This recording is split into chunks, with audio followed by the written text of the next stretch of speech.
my fellow Americans, this is former President Barack Hussein Obama, and you're listening to the Mad Titan Podcast. Please be sure to support this young brother from Chicago, Jay Washington, because he's a funny bastard. God bless you, and God bless the United States of America.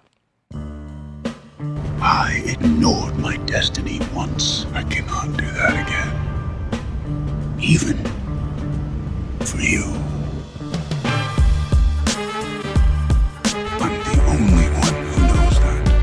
At least I'm the only one with the will to act on it. The Mad Titan Podcast with your host, Jay Washington.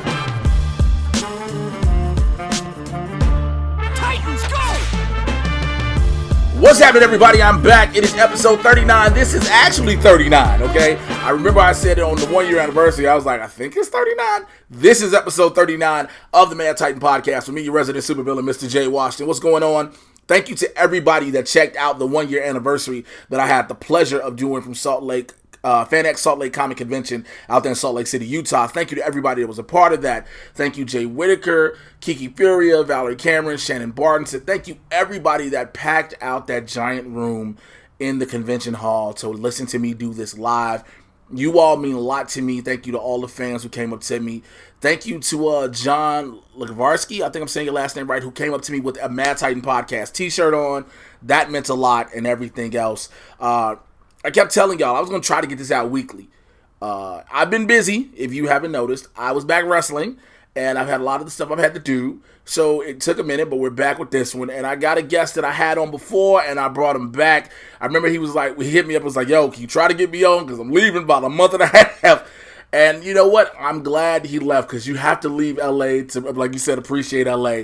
But he's back. He just got back from the Edinburgh Fringe Festival. He's a hilarious comedian here in Los Angeles. The man is multi-talented. He's been on here before, but I'm glad to have him back. Mr. Jeffrey Baldinger, how you doing, bro? Doing very well. Thank you for having me back, buddy. Hey, man, thanks for coming back through here, man. Glad. How was the festival? First and foremost, it was amazing, man. I love it over there. You know, it's like stand-up comedy summer camp. You know, it's like every comedian, every performer that's there gets it and is there for just like the art, and just everybody's just there doing shit. Like, you'll see shit over there that will blow your mind. Mm-hmm. Like, it's incredible, and you'll also see some shit as well. But like, it's fun. I feel like when this thing hits 88 miles per hour, you're gonna see some serious shit. Some serious shit. But you know, it's like, and you know, and you yourself will do some amazing things and do some pretty shit things as well. Like you do 25 shows in a row, you're gonna have the spectrum. You know what I mean? Yeah, absolutely. And that's what I had. You know, I had,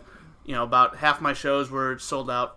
Incredible shows, and half were an amalgam of shit shows and crazy what the fuck is happening shows, and you know, like all this stuff. One time I had a half full audience and they were digging it, but about halfway through my show, this one guy in the middle of the audience just stands up, crawls over the audience to the front of the crowd, walks up to me, and just shouts, "I don't like this.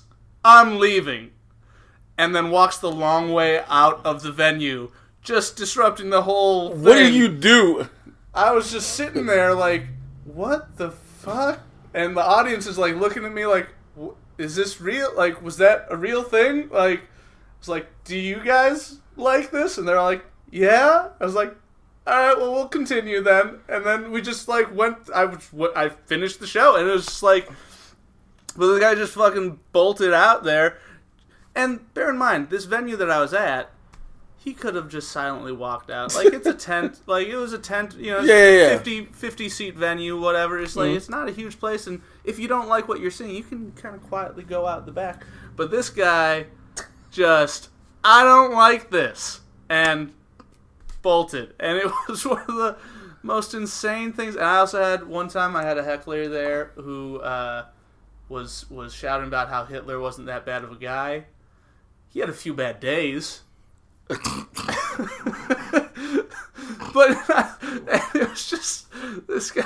I talk about hell and stuff like that. He's like, "Oh, hell's the place to be, man." And I was like, "All right."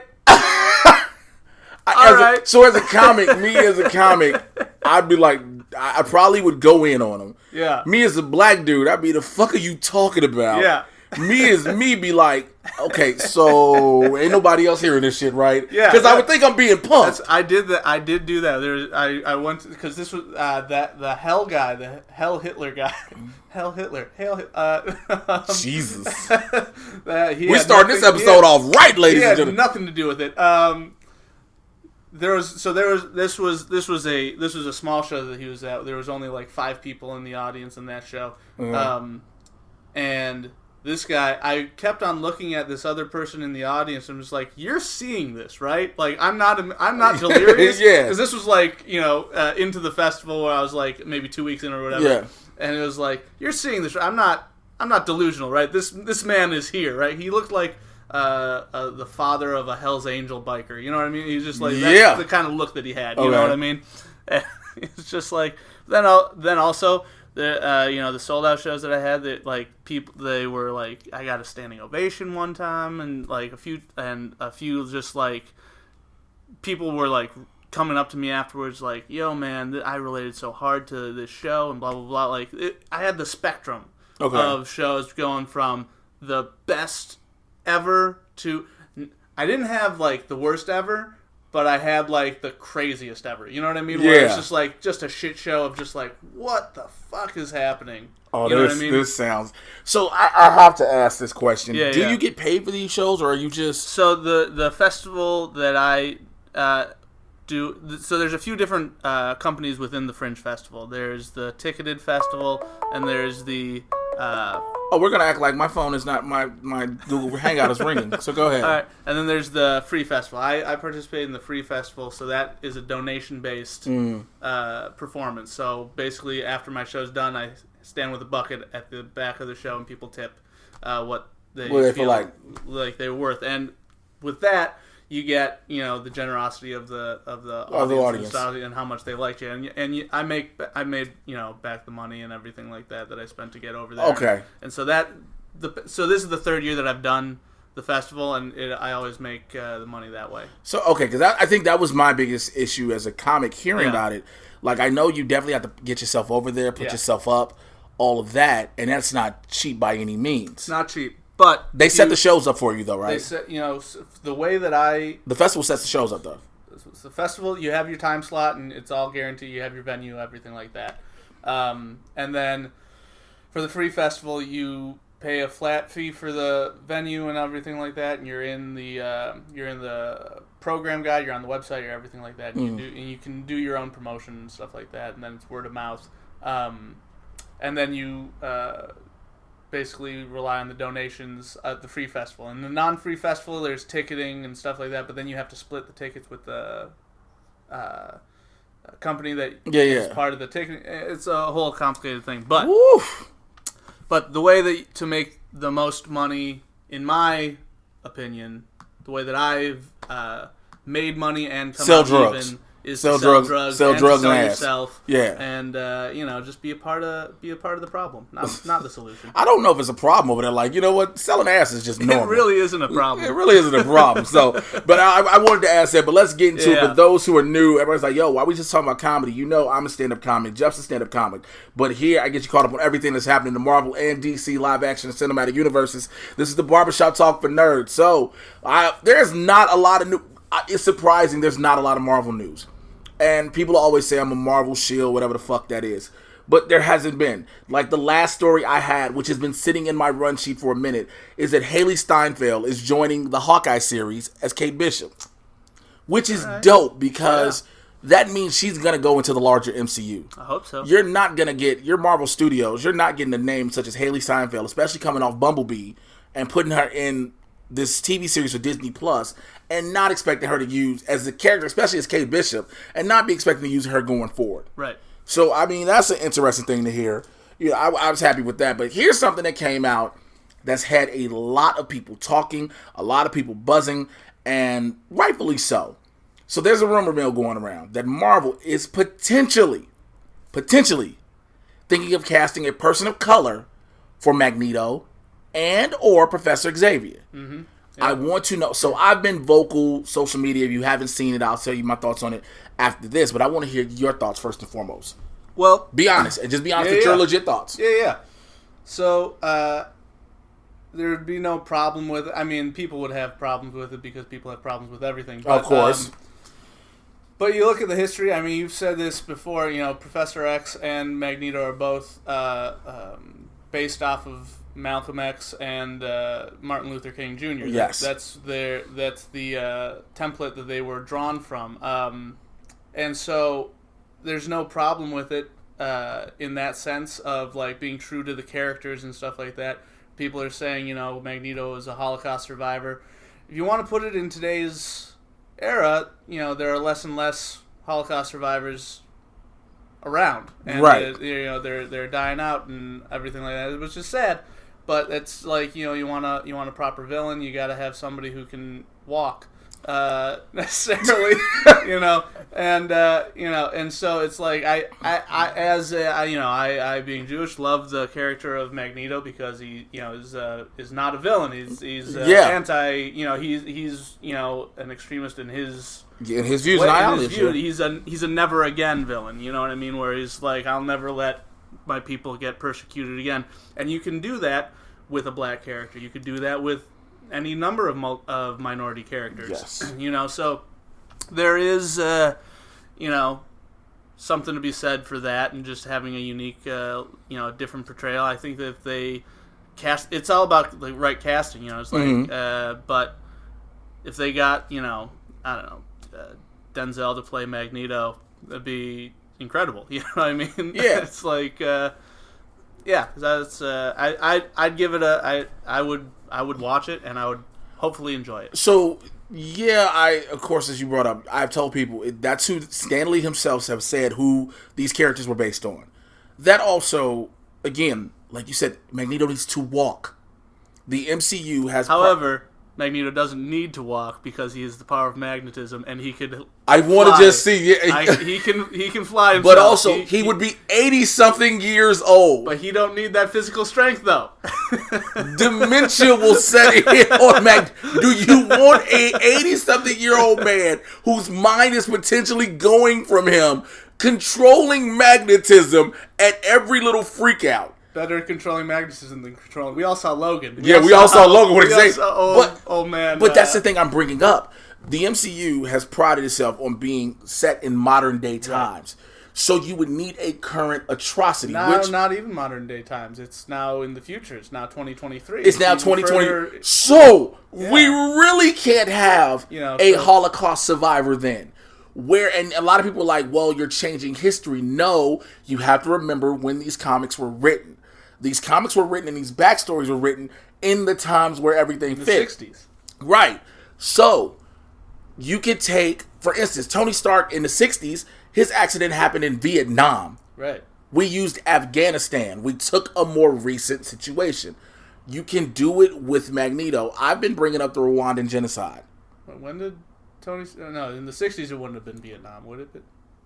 No. It wasn't the 60s. I'm sorry. It wasn't Vietnam. Excuse me. Pardon me. It was Korea. It was Korea. Right? It was Korea. Yeah. But yeah, he was involved. It was in a war. Same situation. It's just adjusting. Know, in Captain America, instead of 20 years frozen, 70 years frozen. 70 years frozen. Yeah. Right. So you adjust these things.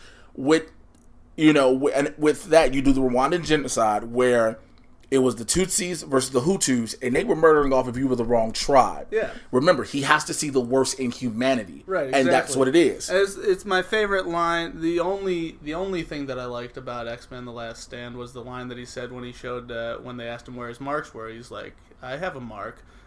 Trust me, no needle will ever touch the skin again. Yeah. It's one of my favorite lines. You know what I mean? It's like, it's such a true thing. And then in First Class, when he's going on, he's a Nazi hunter. And looking for what's his face? Looking for Sebastian. Shaw. Yeah. That's such a great scene. But that movie takes place in the 60s. People, and that's the thing people forget about the time frame. Now, I also see the other side where I've had a lot of people, black people, who've been like, yo, why we got to take characters and make them black? Why we got to have sloppy seconds? And I'm like, this isn't sloppy seconds. It's Magneto's character was never predicated on white skin because there were blacks during the Holocaust. Mm-hmm. His character was being a Jewish person who saw his family die during the Holocaust. Again, we're 5 years ahead now in the MCU, so you have to look at that. But also people are like, well, what about these other characters? What about Blue Marvel? Can everybody stop bringing up a character you just fucking found out about? I need people to really stop doing that. And it's going to make some people mad when I say that because everybody didn't know or still does not have a fucking clue who Blue Marvel is. Yeah, the thing, look, create new characters. Of course we want to create new characters. Constantly changing characters that we love from the past is frustrating in the sense that it's like, okay, change it again. I get, that sort of stuff. It's like, all right, but at the same time, it's like comics are an ever-evolving medium, and the only issue is just a lot of is the way comics are used to view history. Absolutely. And so changing the history of the comic book characters creates a different narrative for the people that are reading. Not us, but the young people that are reading it now will have a completely different realization of who these characters are and what they stem from. Will it be better or worse? Only time will tell. But we just said something. You just said it earlier, though. The comics have always evolved. Right. And so why are we stopping the evolution process now? There are, again, just like classic films. Right. Classic films are redone consistently. A Star is Born that just won Oscars is not the second or third remake of it. It's like the fourth version. Yeah.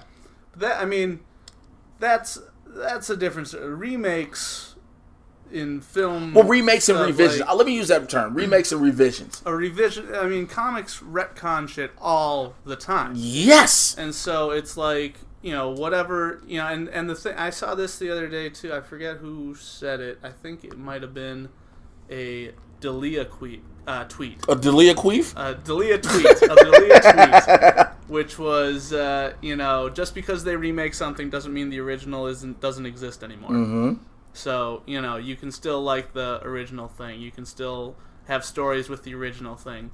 There's just something new-ish around, you know what I mean? And it's like, all right, like, I'm not a huge fan of the Ultimate Verse, but that's what we're based everything off of now. So pretty much. I don't read. You don't read the Ultimate Verse. I don't like how they treated a lot of the characters in the Ultimate Universe. So, and it upsets me that it's a lot of what the movies are. Yes, it is, because a lot of the backstories I think ruin who the characters are, because they've changed it in a way that makes the actual character not truly a hero. But that's my own thing, and that's just something that you have to deal with, you know what I mean? But guess what? I still have the 616, so I can still enjoy the 616. Which we have all versions and iterations of now, thanks to what has happened. So yeah, it's just really, that's been a discussion that a lot of people have been having. A lot of people have been trying to say, oh, it's just trying to, why you gotta take out white characters, blah, blah, blah. Some characters are not predicated on their race. Like the dumbest thing I keep hearing is, well, what if you made Black Panther white? And I've had this discussion on the podcast numerous times. You can't. Why? Because Black Panther's character is predicated on being an African king. Right. So... It'd be like making Dr. Doom black. He's a Latvian, Russian... Right, he's a Latvian, Russian... Sokovian, whatever, whatever...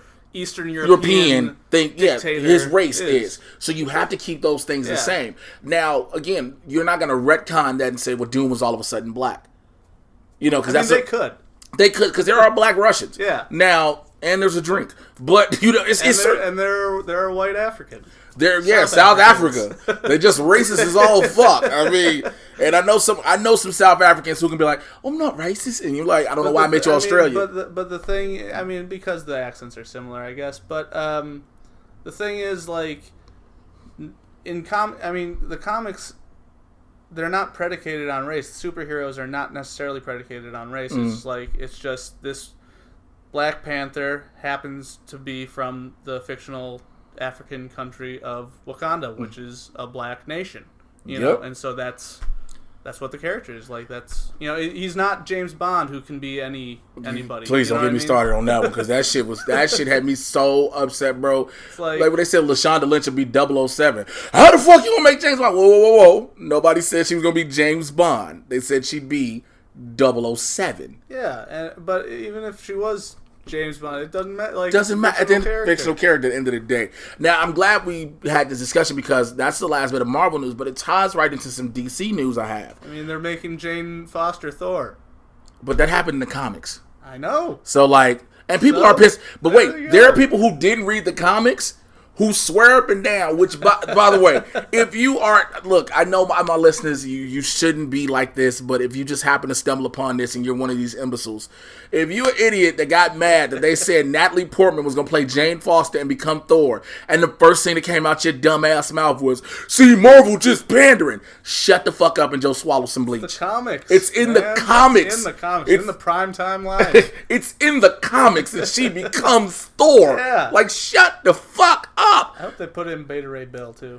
You know what? I think that's the one everybody's wondering, because we've been teased him so much. It's like, can we finally just get Beta Ray Bill? Give him Stormbreaker.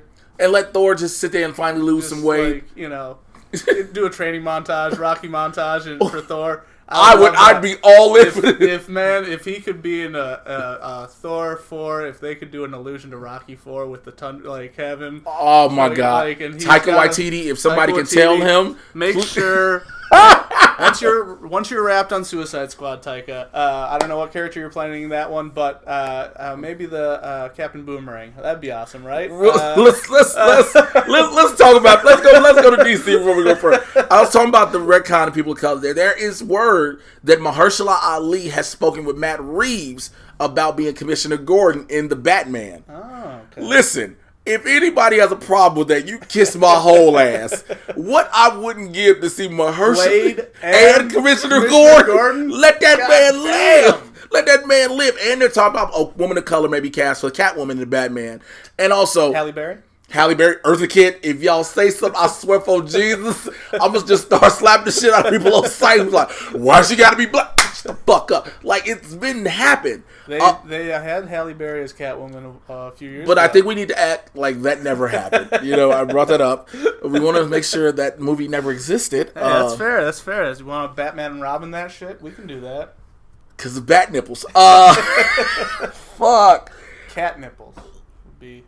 That would be, Catwoman, yo, if they put cat nipples on, it's nothing but, it's just leather defined, but they're just nipples. No areola, just a nipple tip. Yeah. You'd be like, well, they just really. They went for it. They went for it. And they owned it, too. They have a man bat, they should have a woman cat. Right? I think it's been in this episode early today, ladies and gentlemen. The biggest news that broke right before we started recording this is something I've been telling y'all since July.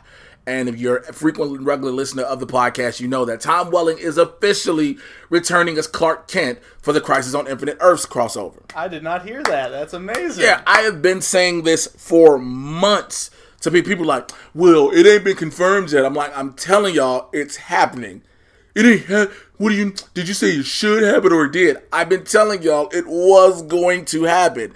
Now everybody's like, well, all we need to do is get Michael Rosenbaum. That's not going to happen. We have one Lex Luthor we're riding with, and it's John Cryer. Yeah. I understand everybody's like, well, we got multiple Superman and multiple Flashes. Why can't we have multiple Lex Luthors? Because we don't need all. They don't want to do that. And I think Michael Rosenbaum is asking for way too much money. Probably. So, and probably they don't want to have to deal with the fact that Rosenbaum is such a better Lex Luthor. And that is, and no I think, no, and I Cryer. think that is the thing too. And it sucks because Rosenbaum is everybody's Luthor. Yeah. And Cryer is like, and I get it because of the show he's debuted on. You know what they should get Rosenbaum as? What? The Flash. All right. Wally West. He was the voice of Wally West. JLU, man. Yeah, I mean, they haven't get him in there as an alternate universe Flash. Wally West. I mean, what's his face is going to part time. King Alonzo. Yeah, he's going to part time. So and he don't want to be on the show anyway. Yeah, so exactly. He don't want to be on the fucking show anyway. Around Greg Gustin. So yeah, I mean, Jesus. But the Christ. So That just came. Kevin Conroy. They got one voice actor. You got him to actually be Bruce Come Wayne. on, yeah. Which let me say something before we go further. If y'all could have just took Kevin Conroy as Bruce Wayne and put him in Titans, I would have been a hell of a lot happier. That would have been great. Oh my god. Because Ian Glenn looks like Alfred. Yeah, I thought it was. I mean, I see that in the comments on the. I was like, I thought this was Alfred. I thought it was Alfred. Oh my god, they didn't get him to be British. Oh, this is Bruce. Oh my god. Oh.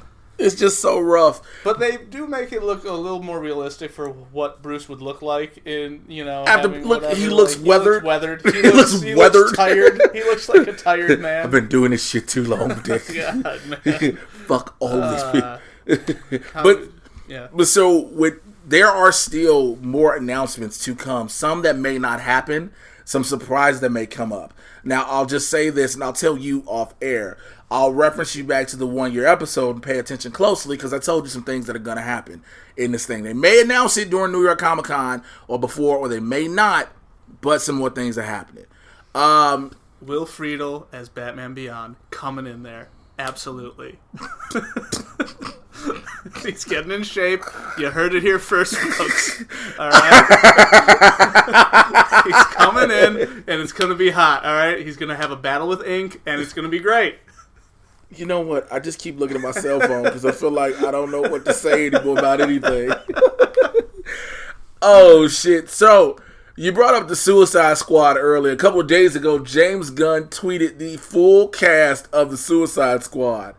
And my God. Listen to the names, y'all.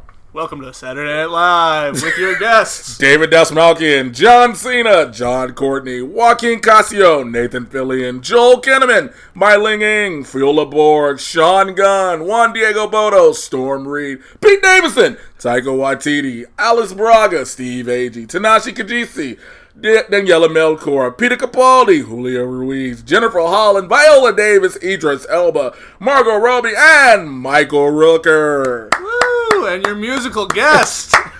Every soundtrack he's ever done. Will Smith. Will Smith. He's not in the movie, but he still will make a rap for it, I think. Dude, this cast announcement is huge. Crazy. Huge. But he also, when he tweeted with the caption, "Don't get too attached." Yeah. Which, for those who are unfamiliar with the Suicide Squad, you die, okay? Mm-hmm. People die, and they are replaced. That is the thing about the squad. People got mad when Slipknot got blown his head off right in the first 10 minutes. They kind of were telling you this. It's in the title. The Suicide. You are not Task Force X. It's Suicide Squad. Right. They are designated as Task Force X. So, but here's the crazy part. Because he said that, and you know that Jai Courtney, Joel Kinnaman, and Margot Robbie, and Viola Davis is safe because she's Amanda Waller. She's pushing the button. She's pushing the button on everybody. I pretty much, now it's interesting because I pretty much believe Joel Kinnaman and Jai Courtney are going to die. I am totally fine with their murders. Yeah. Please make them as gruesome as possible. Yeah, absolutely. Like, no, I want to see decapitations. I want to see beheadings. I want to see your heart ripped out the chest. Yeah. You understand how much I hated Rick Flag in the first fucking movie? Like, I want to see him. You know how trash that first movie was? I want to see him drawn and quartered. You understand? I'm just happy that they got. I mean, they tried to copy Guardians of the Galaxy in the first movie. I'm just glad that they got the guy who headed Guardians of the Galaxy to try to make it right this time. But the one I didn't mention is Margot Robbie. Yeah. Because she's Birds of Prey. But Birds of Prey comes out first. Oh, does it? Birds of Prey comes out next year. Okay. In February. All right. The Suicide Squad comes out 2021. Well, they're not going to kill off Harley Quinn. Or at least they're not going to permanently kill her off. They may damage her and she'll have to get a side gig with the Joker. Poison Ivy might, So that's what I'm thinking. Plant her and make her sidekick. Jesus. So this is what I'm because they actually have a relationship in the comics, ladies and gentlemen. Yes. It is in the comics. Poison and Harley. There are comics. This is not just me ranting. They are an actual couple. So this is what I'm thinking. I'd love to see that movie, by the way. I'd be Harley and Poison. I just need the right Poison Ivy though. Come on, Uma Thurman. I would connect that tissue. Let me tell you something. There'd be a lot of tissue used because I'd be hurrying up to get the bootleg version. Just like I just need these scenes real quick. Yes, I know it just got real uncomfortably freaky. I understand it did. So what I was saying was, depending on what Birds of Prey does, will warrant if they do the sequel, which in terms may become Gotham City Sirens. Right. If Birds of Prey is not well received, then I can see Harley being killed off in the Suicide Squad. You see what I'm saying? Oh, If Birds of Prey is done well, then Harley lives. Yeah. If it's horrible, then Harley goes. Yeah, I don't see. I could see her. I could see them doing her own solo flicks, though. You know what I mean? Without the. Well, she was supposed to do a bunch. I remember when she was supposed to do her and Jared Leto Harley and Joker movie. And they was like, no, this is not going to happen. That's just because the DCEU just was crumbling. You know what I mean? It's just like they're basically disbanding the DCEU where it's kind of connected, but not really. They're basically doing to the DCEU what the Marvel Television and MCU did to each other. Where it's like, we're starting as a real whole thing, but now it's just kind of like, we're not really in the same universe. Yeah, we're not there anymore. I mean, it's interesting with those, because those are the only three that are interesting. Because, again, we don't bring back up Diablo's not coming back. You didn't bring back Killer Croc, which I am so glad, because let me tell you something. The level of racism in that character. That was... it was laughable how... I had to try to picture when this was like being pitched.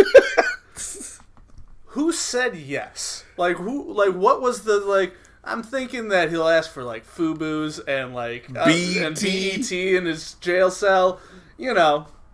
And he'll use lines like, "Not me, shouted, I'm beautiful." You know what? I like that. Put it in. That's insane. Why would you do that?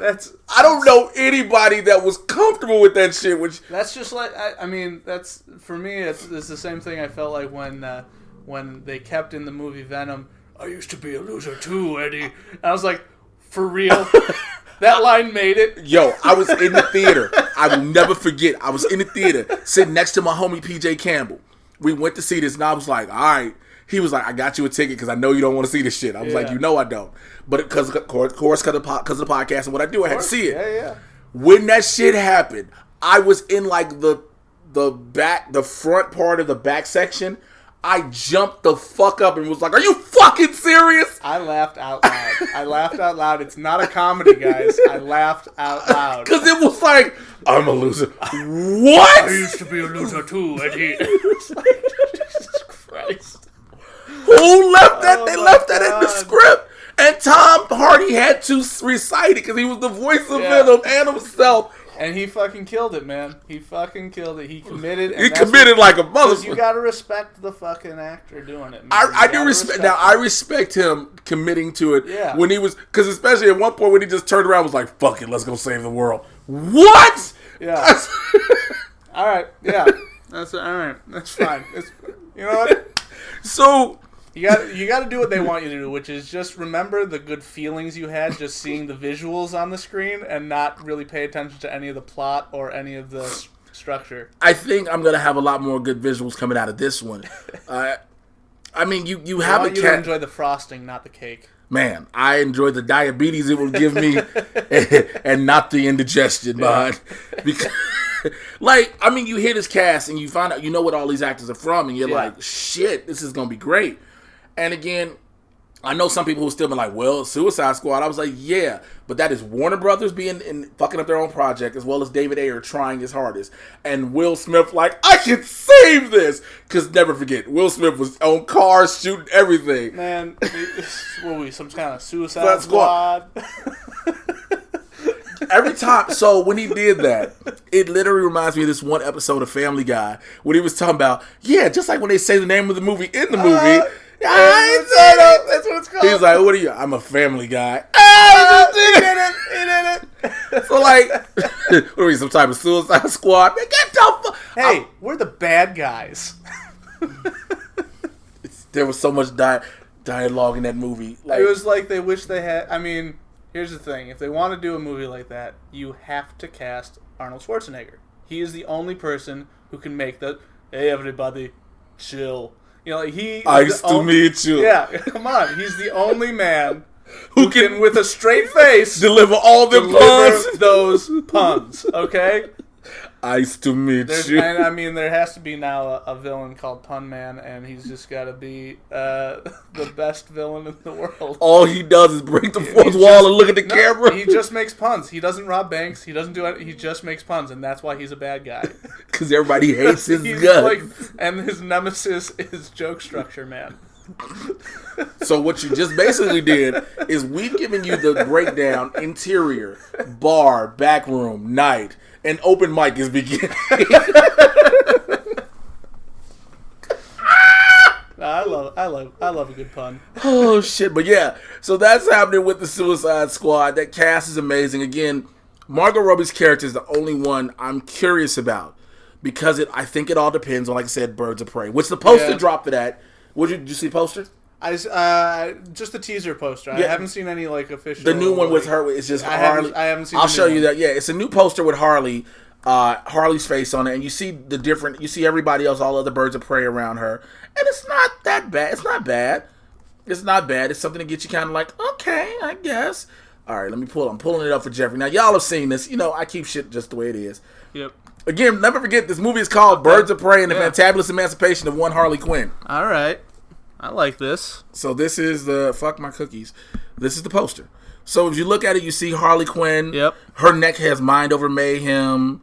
You see Huntress. You see Black Canary. You see the Question. You see Renee Montoya. The Question. Yep. So I mean, this is. I like this. I don't like the fact we see Ewan McGregor as Ewan McGregor.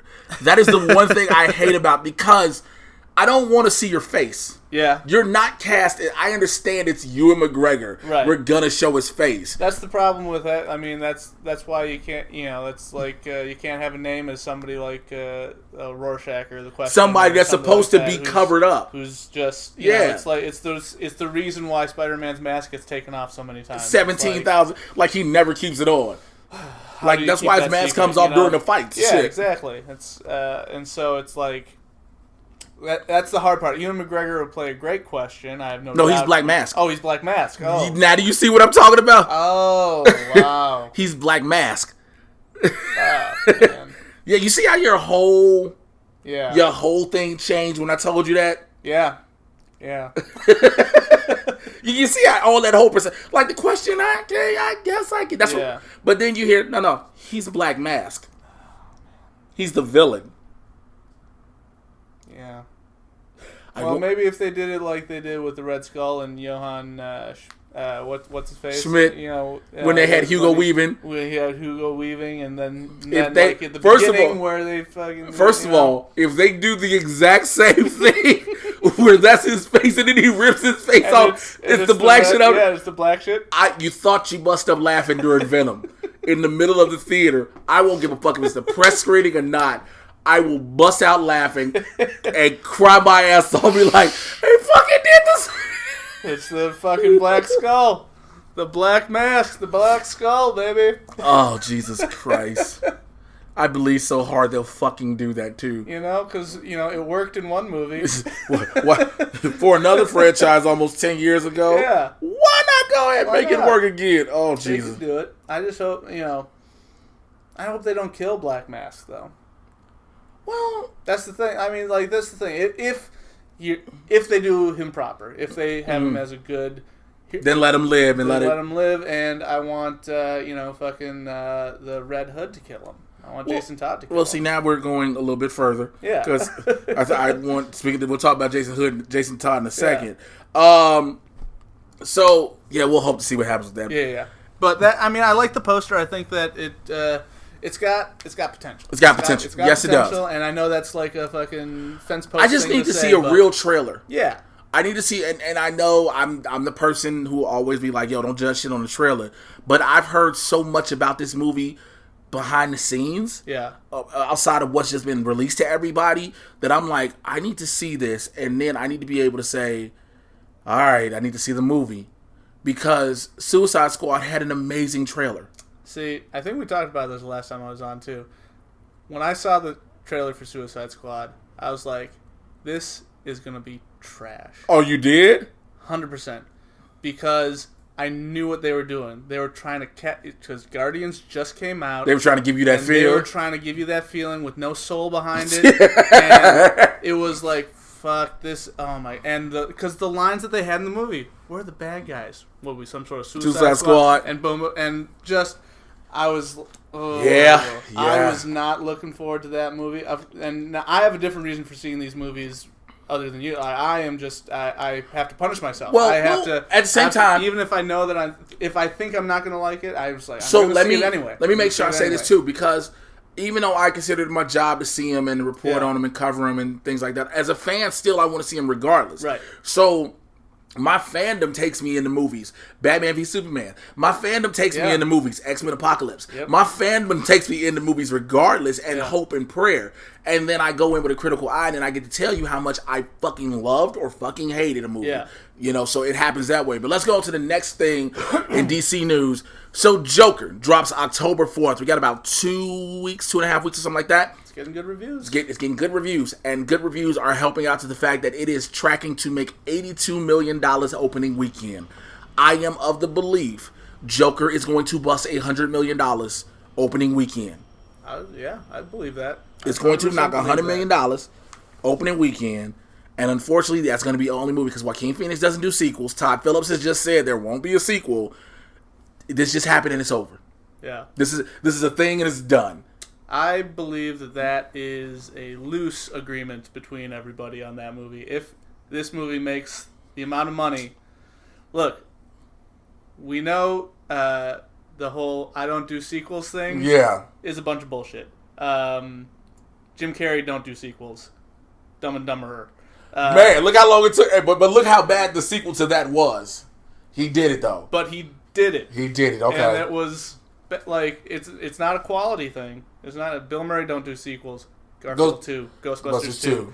Like, you know, it's like just stuff like these. I don't do sequels and stuff like that. You'll do it if it's right and if the money's right and stuff like that. And I'm not trying to come at their artistic merit because I like Joaquin Phoenix. I think he's a brilliant actor. I think that he has artistic integrity and won't do something if he doesn't believe in it. But I think that if this movie makes the amount of money that Warner Brothers wants it to make, which I think it will.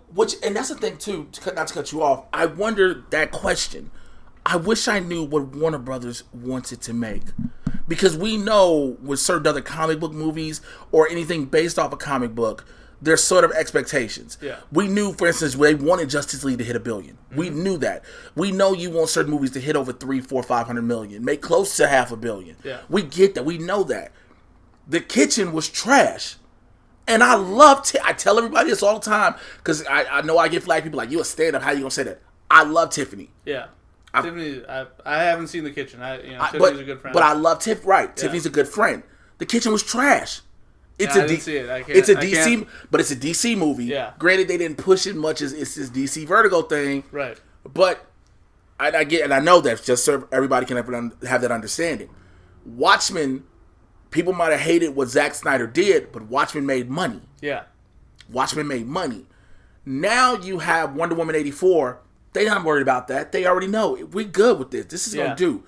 It's movies like Joker. It's movies like Birds of Prey. Well, the thing that I'm thinking about Joker, as far as Warner Brothers is concerned, is because the Joker was announced when they were still in the DCEU. Yes, it was. And it was very clear that this is an Elseworlds movie. Independent studio film. Yeah. And so they are treating it like an indie. But like a fucking GoFundMe fucking studio project, like, you know, it's like when they redid Veronica Mars or whatever, it's from the GoFundMe stuff, where it's like, well, looks like we don't have to put in any money and they're just doing it themselves. All right, well, shit, yeah, fucking all right. Everything is profit in this case. I get. So you think they're looking at it like that? Yeah. Because I think, see, here's my problem, though. When you start having it track for certain numbers, if it doesn't hit it, then it's a bust. Yeah. Now, granted, I believe the Joker is going to hit the 82 million and above. I believe that automatically. We I don't know what it is, but what is the budget for it? And then if it makes double It needs to make 2.5 times to count as a profit. Then they're good, and I believe that it will. Well, Joker's budget is only $55 million. It's gonna break that. It's gonna break its budget guaranteed. Yeah, it's gonna break that and then some. It's definitely. I mean, the amount of heat that it's getting, the good reviews that it's getting, and the amount of people that want to love watch it or hate watch it. Yeah, is gonna break that bank, and it has De Niro in it. It's got Marin in it, and so a bunch of Marvel people are gonna hate watch it because they hate what he said about Marvel movies. Oh yeah, and it's like it's gonna do amazingly well. Whether or not the movie's good, that's the thing. And whatever it is, and a lot of people are still banking on that. Like, I say this too, real quick.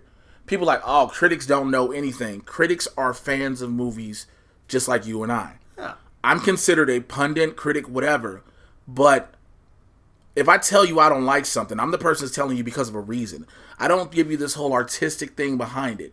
If you don't like it, it's because you don't like it. Right. And I see movies, comic book movies, in two different fashions, or three different. A comic book movie I see as a comic book fan, a film fan, and just a fan of entertainment. Those are the three categories and so I have three different opinions on a movie sometimes. As a comic book fan, this was not accurate, and I did not like it because this.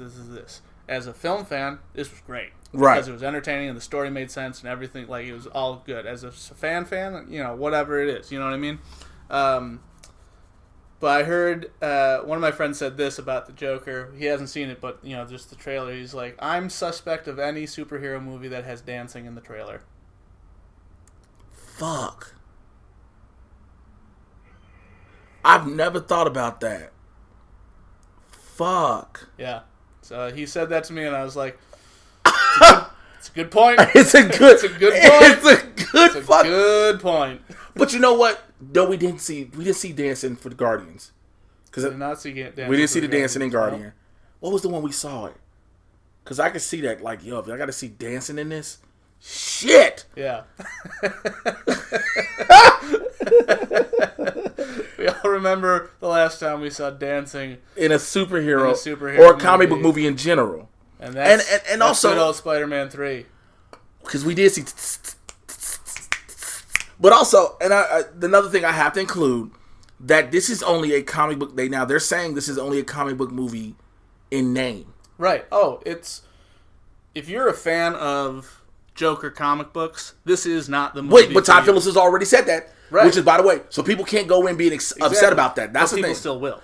Yeah, that is true. People still will, because I don't give a fuck. This wasn't the joke. This wasn't Jack Napier. This wasn't whatever the comic book name of it. I don't. Did they? I forget if they in certain issues they've done it and whatever. But this wasn't. He wasn't the Red Hood in this, and he wasn't this, that, or the other. He wasn't blah blah blah. Yeah. All that shit. It's like, they told you. They told you. Just like Tim Burton told you. I never read a comic of Batman. Right. He told you. He told you. I've never read a comic. Like, I'm making a movie. And everybody's like, well, this ain't the Batman. The first two Batmans are not Batman movies. They are Tim Burton movies with the characters from Batman. That's all they are. They are Edward Scissorhands. Where they're Edward Scissorhands with Batman. Yeah, Batman uses fucking missiles in the fucking movie. He murders a lot of people. Like and so this whole thing is like, look, those are still my two favorite Batman movies. Batman and Batman Returns. They're the best. Fuck you. Don't at me. It's you sound like me. Don't at me at your mama. Like, yes! Come at me with a better penguin than Danny DeVito. Fuck off. I'm not gonna say Robert Lloyd Taylor. No. I mean, he did fine for what he did, but it's like the only other penguin that I would have accepted, I think I said this last time, would have been Philip Seymour Hoffman as a gangster penguin, but in a Nolan-verse style penguin gangster movie. That would have been cool, with Crispin Glover as the Riddler. That's a movie I want to see. But we won't see that because Philip Seymour Hoffman, hella dead. But you could still get Crispin Glover.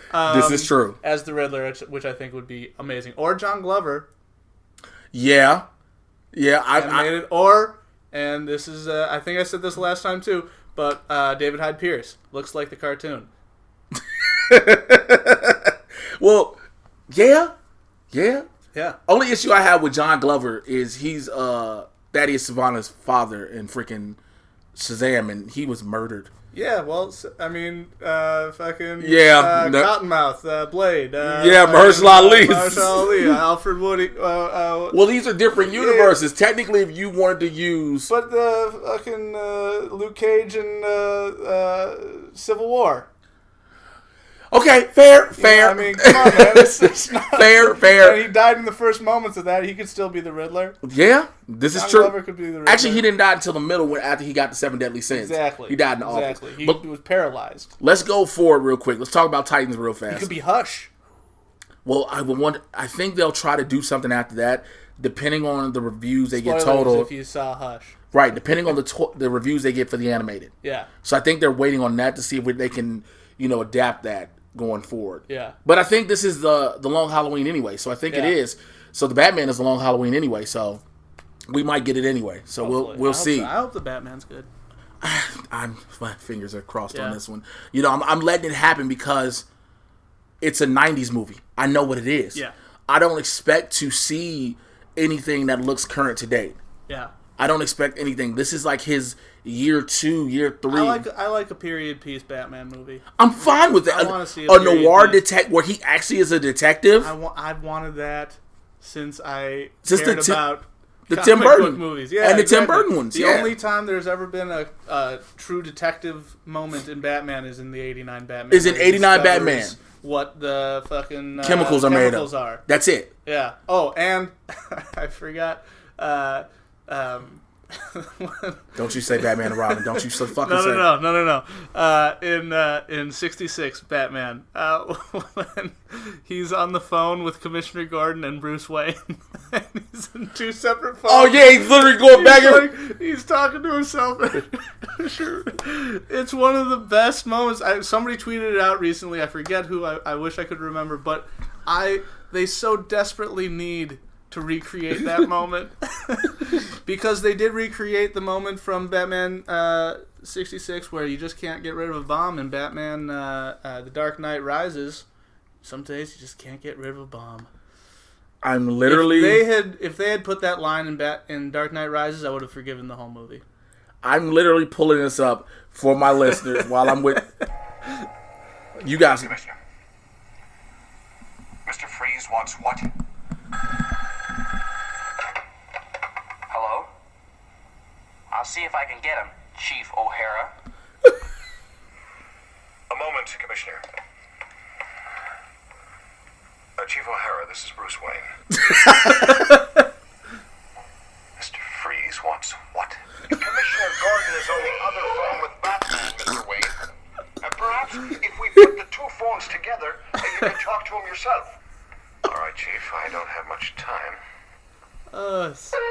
It's one of the best bits of acting you'll ever see, and I wish I could give the credit to the person that Mr. Freeze's scurrilous demands? tweeted this out originally, but it made me laugh so hard. As go-betweens, are you prepared to make the telecast at midnight and pay the ransom, Mr. Wayne?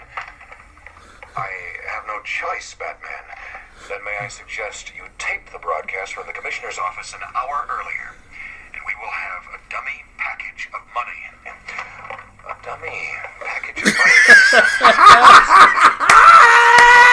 Mr. Wayne, of course. Batman, The way he's acting when he's Batman versus when he's Bruce Wayne is so fucking good. I'll make the necessary arrangements and meet you at the Commissioner's office at 11. Fine. Did you get all that, Commissioner? And then listen to their conversation once they hang up. See you at 11 tonight.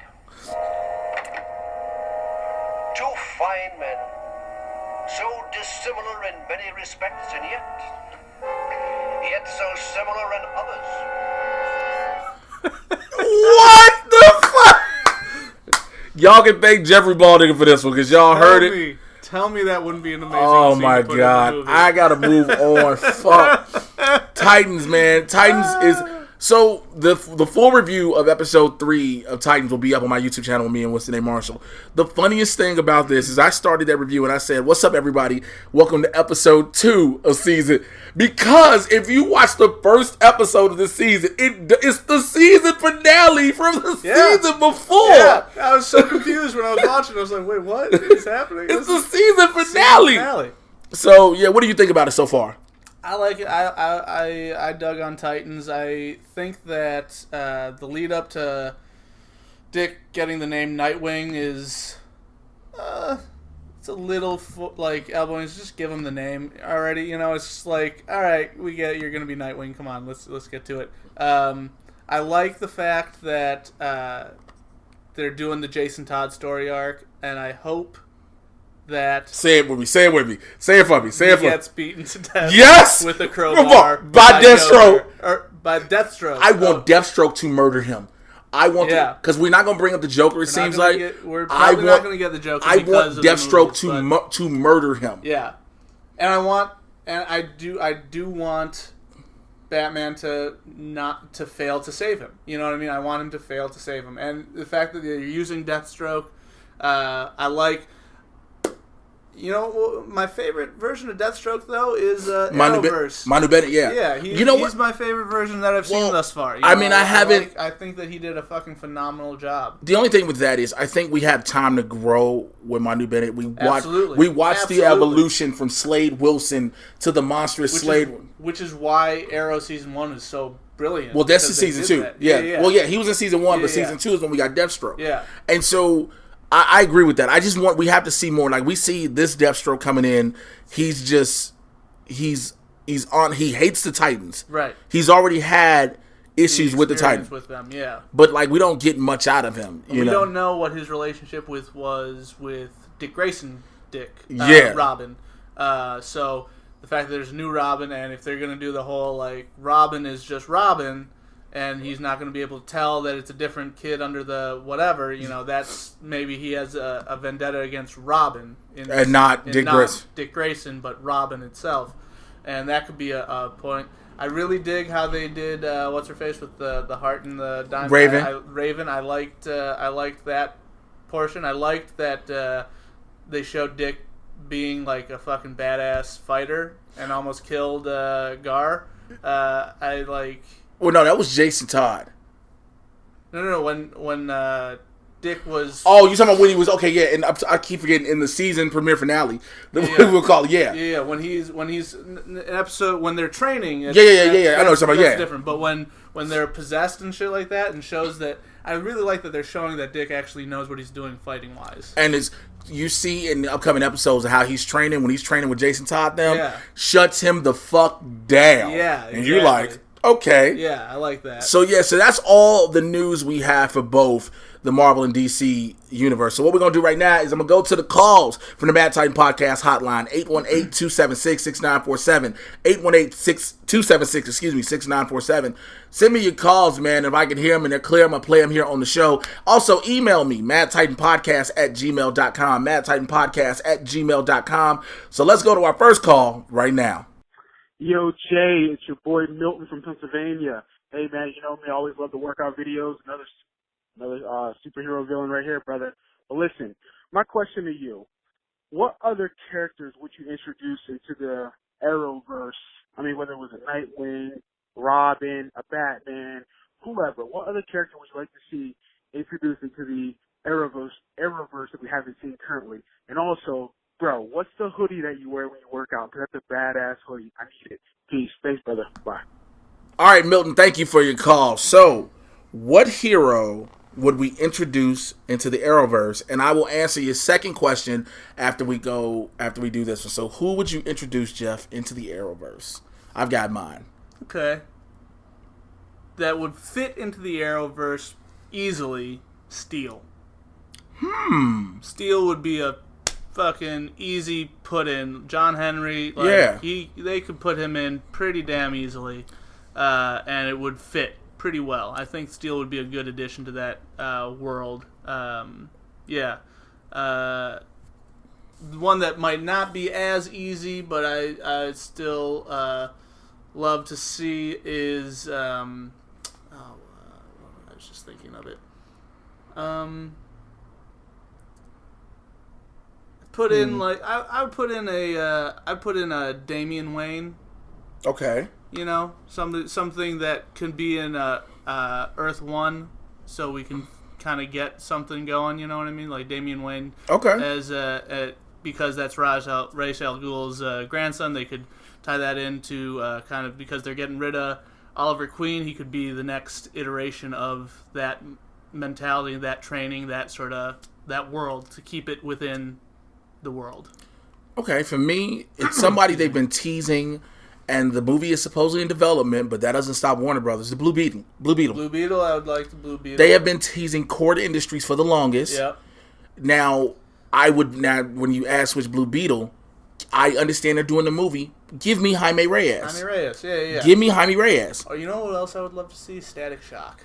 I think everybody wants him. A lot of people keep saying they want him in Black Lightning. I would love to see him as well. I'd love to see him in Earth 1. I would like to see him in Star City or Earth 2. I'd give him Earth 2. Earth 2. Yeah, I could do it Earth 2. But I would like to see Static Shock. Blue Beetle, they did him in Smallville. You got to remember this. They did Aquaman, Green Arrow, all of them in Smallville, and they've redone them since then, and they've done them justice. So Blue Beetle would fall under that umbrella. Yeah. Now, as far as my workout hoodie, one of them I got, my main orange and burnt orange and black one. I got that when I got out of the hospital last year.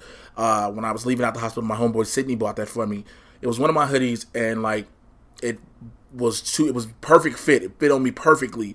Like, it was even tight in some places when I first got it. But as I worked out over the year and lost over 150 pounds, it's become loose, and it's my motivation to keep going to lose more weight. Now it comes to my Thanos Salt Bay hoodie. Somebody hit me up on Twitter, was like, yo, we'd like to have you have this product if you can go ahead and give us a review on it. I was like, whatever, send it to me. So they sent it to me. At the time, it was super fucking tight, and I couldn't even put it on.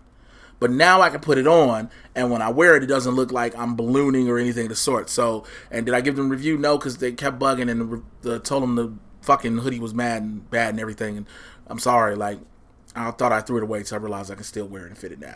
So that's what happened to the hoodie. You know, I was just thinking what else I would like to see if they're gonna expand it and they're adding in Gotham and everything like that with Batwoman and everything like that. I'd like to see them add in Powers Industry to kind of prelude Batman Beyond, because in Batman Beyond, Max Powers and Wayne Enterprises are partners and stuff like that, and you can put in the character that takes over. Well, and then you have to introduce the woman that'll eventually become Teddy McGinnis' mother. Right. Terry McGinnis' mother that Bruce is going to sleep with. So exactly. Well, no, not sleep with. Get injected. Get injected, by Amanda Waller. So, thanks for your question, Milton. But let's go to our next question right now. And Green Lantern. They're teasing him, but whatever. We'll see.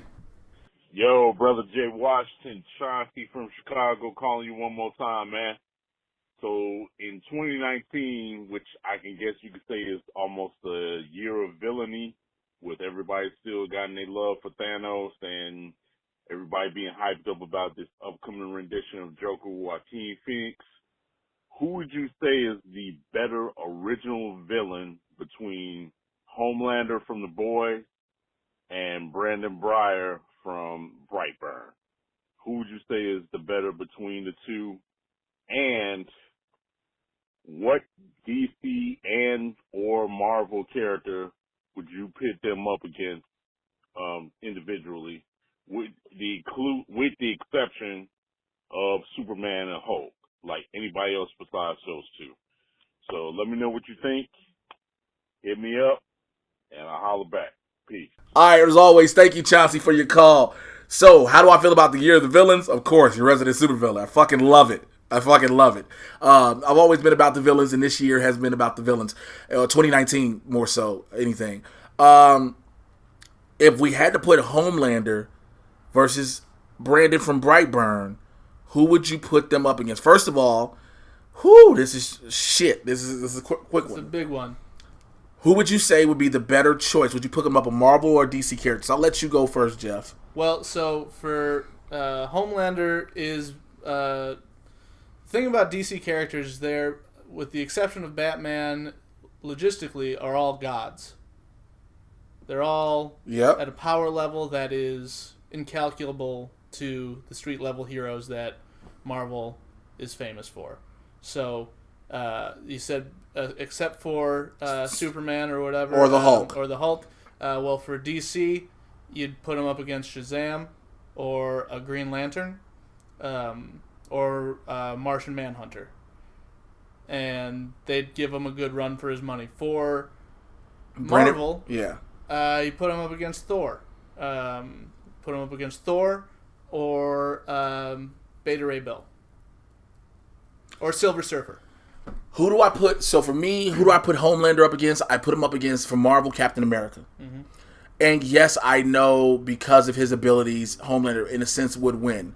But you find out that Homelander does have a weakness. It's zinc. Okay. It's the most weirdest shit ever. He can't see through zinc, and guaranteed because of the Compound 7, they made a metal element that he can be defeated against. And Captain America would find out about it because he's government intelligence, no matter what.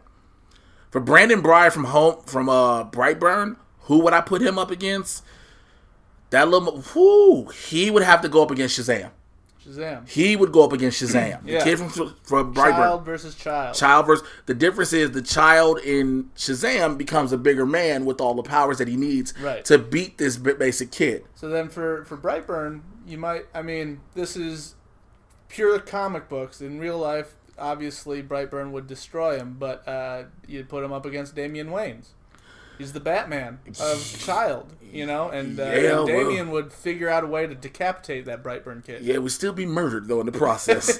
It would be like that scene in Kill Bill Volume 1 when it was the bride versus a Ren Ishii in the last slice. Yep. That's Batman versus Superman right there. And anybody who thinks Batman could actually even hold his own against Superman is insane. Why did anybody... I don't understand why anybody thought that. I understand what the comic and the movie was trying to show us. Yeah. But in real life... People try to OP Batman, and it's just insane. It's like, well, given enough time, you can beat anybody. Superman even said it in the movie. If I wanted it, you'd be dead. Yeah. If I wanted it. Done. It's a wrap. You're done, son. Your metal suit is actually the worst thing you could have on. You can wrap yourself in lead if you want to. I can't see through lead, but I can punch through it. And look, you can have kryptonite.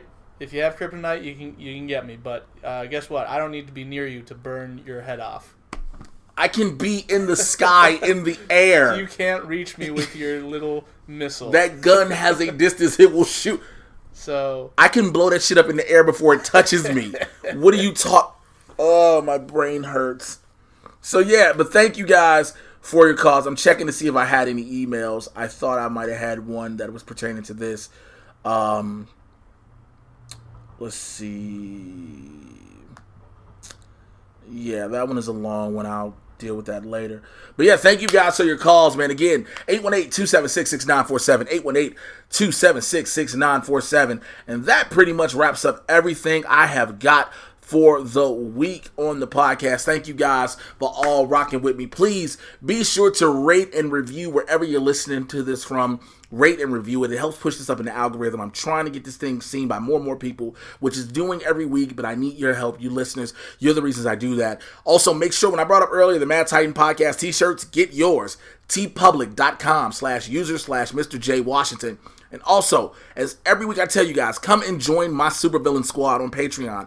Patreon.com/Mr. J Washington. And I want to thank all the members of the squad: Adelia Chamberlain, Akeem J. Brown, AZ Badfish, Brandon Buckingham, California Joe, David Adams, DJ Snacks, Greg Morrissey, James Smart, John Mariano, LK, Marcus Burton, Marcus Kennedy, Mikey Lito, Paisley Darts, Rudy Rueda, Steve Tozen, and the Prince That Wasn't Promised. Thank you all for joining the squad. Please go ahead and join the squad. It's only $5 a month. I'm throwing up my wrestling match videos there. I'm throwing up my interview with Jerry the King Lawler there. My interview with Kel Mitchell there. Much of stuff I'll never put anywhere else. Won't even put here on the podcast. So it will be there for you all. Jeff, thank you again, as always, bro, for coming through. It was great. Thank you for having me, man. Always, bro. Matt, go ahead and tell the people how they can find you and reach you.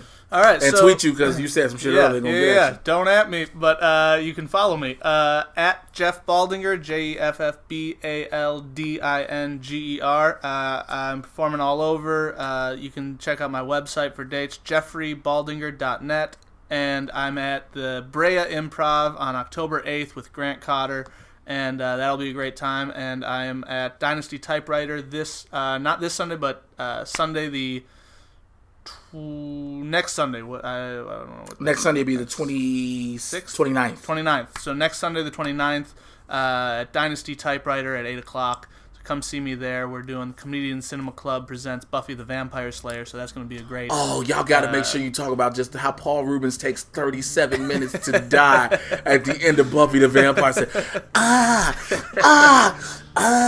So that'll be a great time. But yeah, so Twitter and Instagram at Jeff Baldinger. My website, jeffreybaldinger.net.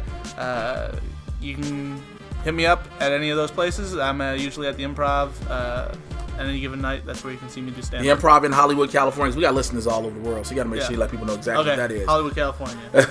For me, always Twitter and Instagram at Mr. J Washington, MRJAY. You should know how to spell Washington. I feel like it's habit me telling y'all you should know how to spell Washington. Like if you don't, it's really sad. It's WASHINGTON. I gave y'all the Patreon link, patreon.com/Mr. J Washington. Check out the YouTube channel, youtube.com/JAY Washington 80. I know, you're like, why isn't all of it the same thing? I couldn't get that one to be Mr. J Washington. Somebody did it already. And I was kind of pissed. So JAY Washington 80. Check out the reviews for Titans. My review for Ad Astra will be going up soon, as well as many trailer reactions. And check out the Blurs in the Hood YouTube channel with myself and Winston A. Marshall. YouTube.com/Blurs in the Hood, BLERDSNDAHOOD. Check out the episodes of Blurred and Gold. It's our football review show we do weekly, so check out over there and subscribe as well. Thank you to everybody who's been rocking with me, man. Thank you to everybody who continually rocks and spreads the word and passes on the words and everything. I appreciate you all. Thank you people who stop me in the street, who find me and be like, yo, I'm such a fan of the podcast.